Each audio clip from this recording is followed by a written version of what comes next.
Hey, very quick but important question. Do you have one doctor who knows you or your family's health?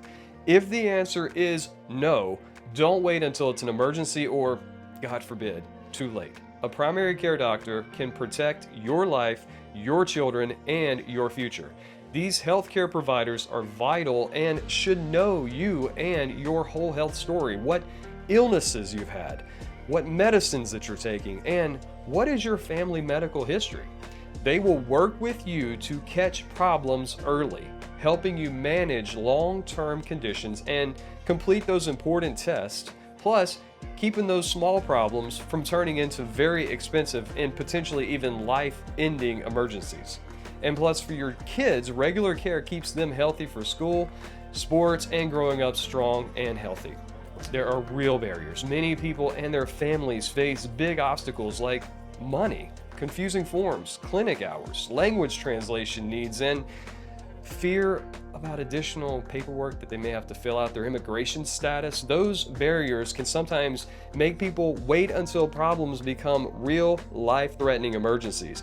Waiting costs more, it causes pain, and it risks lives. You deserve steady care at all times, not just when things are bad. So, what are some simple, practical ways to get care? You can start at a community health center. They accept people regardless of their ability to pay, and they even have sliding scale fees for use. You can look at federally qualified health centers. Look for those FQHCs. They offer primary care, they have mental health and language help as well. And you can ask for a patient navigator. They will help you to fill forms out. They'll look for benefits, even setting up your appointments.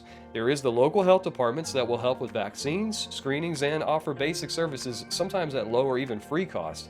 There's also charity or free clinics that's out there with basic exams or tests. But at all this, don't skip those visits. Prevention is always cheaper, and it's safer than the emergency care that would have to be provided. Okay, so the first call is very important. What do you say when you make that call? If you speak a language other than English, ask the person who answers to help you in your own native language or to get someone who can help translate. You can start by saying, "Hello, I need a primary care appointment. Do you offer sliding scale fees? Do you have interpreters? And can you help me with my paperwork?" You can even continue by asking if they allow walk-ins or have a patient navigator to assist you, but be clear about the language you prefer and find out their clinic hours so you can work it into your schedule. Many health clinics will treat everyone the same, regardless of their immigration status. Clinics are bound by law to protect patient privacy, so know that your health matters first, and you can ask, "Will my immigration status affect my visit?" Most safety net clinics will say no and will help you get care. Do this now.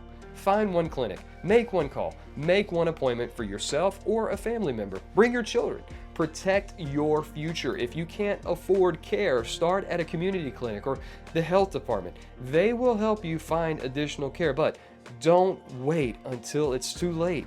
Your family, you depend upon it. For more information, please visit our website, respiVida.net. We offer free resources and additional information to help you in your health journey. Breathe easier, sleep well, and live better with respiVida.